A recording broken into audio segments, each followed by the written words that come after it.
और अब खबरों को तफसील से देखते हैं। बिहार के एनडीए उम्मीदवारों के नामों की आज घोषणा की जाएगी। बीजेपी ऑफिस में अटल सभागार में इसकी घोषणा होगी। प्रेस कॉन्फ्रेंस में एनडीए के सभी नेता मौजूद रहेंगे। एनडीए के तीनों घटक बीजेपी, जेडीयू और लोजपा के प्रदेश अध्यक्ष प्रेस कॉन्फ्रेंस में शामिल होंगे। आपको बता दें कि बिहार में एनडीए के तीनों घटक दलों के बीच सीटों की घोषणा हो चुकी है, जिसके बाद आज उम्मीदवारों की घोषणा की जाएगी। बीजेपी 17, जेडीयू 17 और लोजपा 6 सीटों पर चुनाव लड़ने जा रही है।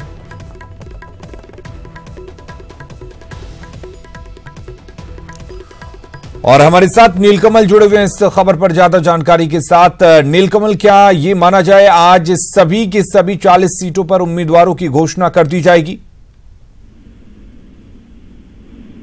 बिल्कुल, आज सभी 40 सीट जो हैं वो एनडीए के कौन उम्मीदवार होंगे, हालांकि सीटों का जो है वो घोषणा की जा चुकी थी।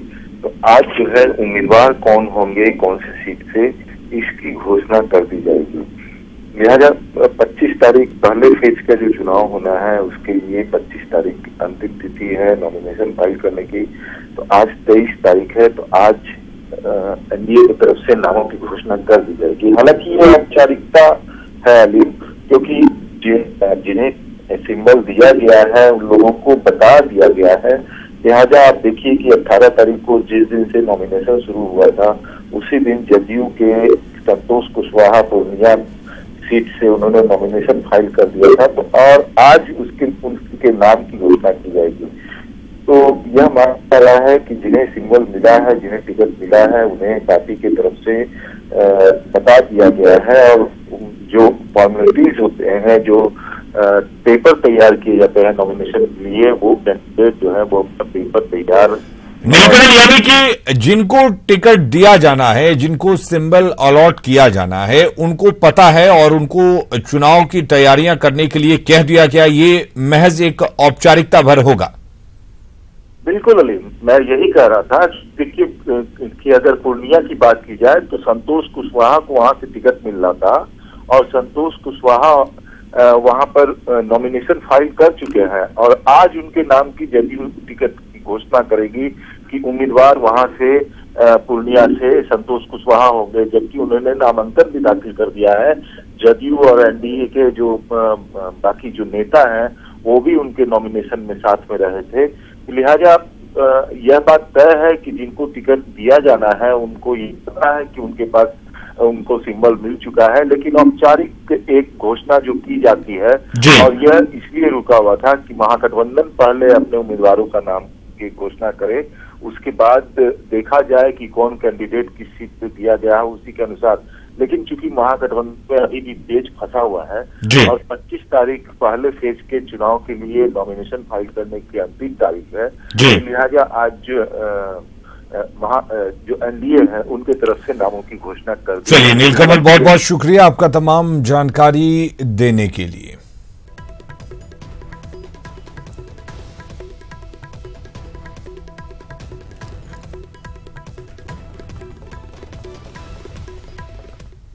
और करेंगे इस वक्त एक बड़ी खबर की। पूर्णिया में आज राहुल गांधी की सभा है। पूर्णिया में राहुल गांधी की जनसभा है। चुनाव की घोषणा के बाद बिहार में पहली सभा है। रणभूमि मैदान में राहुल की जनसभा है। पूर्णिया के बहाने पूरे सीमांचल पर निशाना लगाने की तैयारी में है राहुल गांधी। सीमांचल के कांग्रेस नेताओं को चुनावी मंत्र देंगे राहुल गांधी। और हमारे साथ राजेंद्र पाठक जुड़े हुए हैं। राजेंद्र, क्या कुछ तैयारियां हैं राहुल गांधी की सभा को लेकर, और क्या ये माना जाए कि कांग्रेस एक तरह से बिगुल बजा देगी सीमांचल में चुनाव की आज? बिल्कुल, हालात ऐसे ही हैं। और मैं बताना चाहूंगा कि सीमांचल जो है, खास करके किशनगंज जो उसका मुख्य सीट है कांग्रेस का, वो लगातार कांग्रेस के कोटे की सीट है। यहाँ कांग्रेस की जीत होती रही है। इसी तरह से इस बार कांग्रेस ने एक बड़ा राजनीतिक समीकरण दिखाया है कटिहार और पूर्णिया में भी।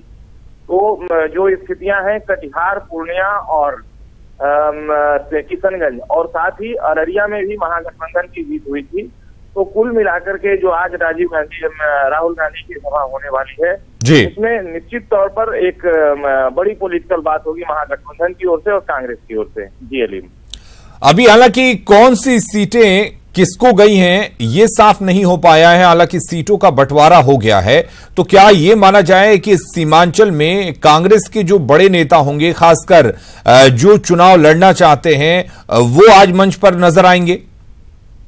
बिल्कुल नजर आएंगे। और जो खास तौर पर 3 सीटों पे चर्चे की बात है, उसमें हाल ही में एनसीपी छोड़कर आए तारिक अनवर कटिहार से होंगे और इस तरह से भाजपा छोड़ करके उदय सिंह पूर्णिया में कांग्रेस के सीट से चुनाव लड़ने वाले हैं। ये पूरी चर्चा है और आज ये बात साफ है कि वे मंच पर भी होंगे।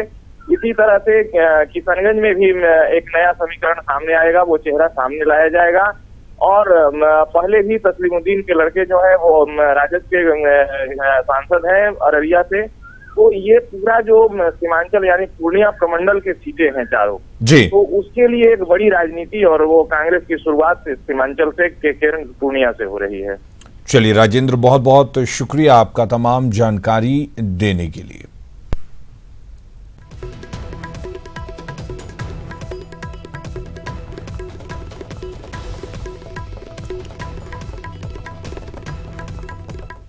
और लंबी जद्दोजहद के बाद महागठबंधन ने सीटों का ऐलान कर दिया। आरजेडी के खाते में 20 सीटें गईं तो कांग्रेस 9 सीटों पर चुनाव लड़ेगी। वहीं उपेंद्र कुशवाहा के हिस्से में 5 सीटें आई हैं, जबकि जीतन राम मांझी और मुकेश सहनी की पार्टी को 3-3 सीटें मिली हैं। हालांकि सभी 40 सीटों के लिए उम्मीदवारों के नाम का ऐलान नहीं किया गया है।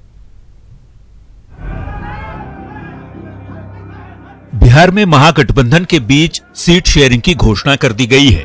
इसके तहत आरजेडी 20, कांग्रेस 9 और रालोसपा 5 सीटों पर चुनाव लड़ेगा, जबकि जीतन राम मांझी की हम को 3, मुकेश सहनी की वीआईपी को 3 सीटें दी गई हैं।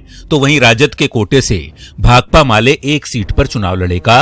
पटना के होटल मौर्य में महागठबंधन नेताओं की संयुक्त प्रेस कॉन्फ्रेंस में लोकसभा के पहले चरण की 4 सीटों के लिए 11 अप्रैल को होने वाले चुनाव के लिए उम्मीदवारों की घोषणा भी कर दी गई है। इसके तहत पहले फेज की गया और औरंगाबाद सीट हिंदुस्तानी अवाम मोर्चा के खाते में गई है, जबकि जमुई सीट आरएलएसपी और नवादा आरजेडी के खाते में गई है।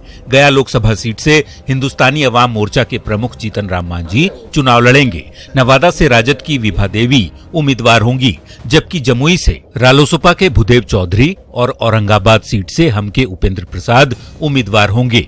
वहीं 2 सीटें नवादा और डेहरी के लिए होने वाले विधानसभा उपचुनाव के लिए भी उम्मीदवारों का ऐलान कर दिया गया। नवादा सीट पर मांझी की पार्टी हम के धीरेन्द्र कुमार सिंह उर्फ मुन्ना उम्मीदवार बनाए गए हैं। तो वहीं डेहरी से राजद के मोहम्मद फिरोज उम्मीदवार होंगे। राजद 20, कांग्रेस 9, रालोसपा 5, हम 3, वीआईपी 3, माले राजद कोटा से 1, गया हिंदुस्तान अवाम मोर्चा श्री जीतन राम मांझी, नवादा राष्ट्रीय जनता दल श्रीमती विभा देवी, जमुई रालोसपा श्री भूदेव चौधरी, औरंगाबाद हिंदुस्तानी अवाम मोर्चा श्री उपेंद्र प्रसाद। और विधानसभा का 2 बाई इलेक्शन है। नवादा से हम के उम्मीदवार हैं श्री धीरेन्द्र कुमार सिंह उर्फ मुन्ना और डेहरी से राजद के उम्मीदवार हैं मोहम्मद फिरोज हुसैन। आरजेडी की ओर से साफ किया गया कि शरद यादव राजद के सिंबल पर मधेपुरा से उम्मीदवार होंगे। होटल मौर्य में संयुक्त पीसी से पहले महागठबंधन के नेताओं की बैठक पूर्व मुख्यमंत्री राबड़ी देवी के आवास पर हुई, जिसके बाद सभी नेता होटल मौर्य पहुंचे। हालांकि संयुक्त पीसी में आरजेडी नेता तेजस्वी यादव, हम प्रमुख जीतन राम मांझी, रालोसपा प्रमुख उपेंद्र कुशवाहा और विकासशील इंसान पार्टी के नेता मुकेश सहनी शामिल नहीं थे। पटना से अमित कुमार के साथ अमित सिंह, न्यूज़ 18।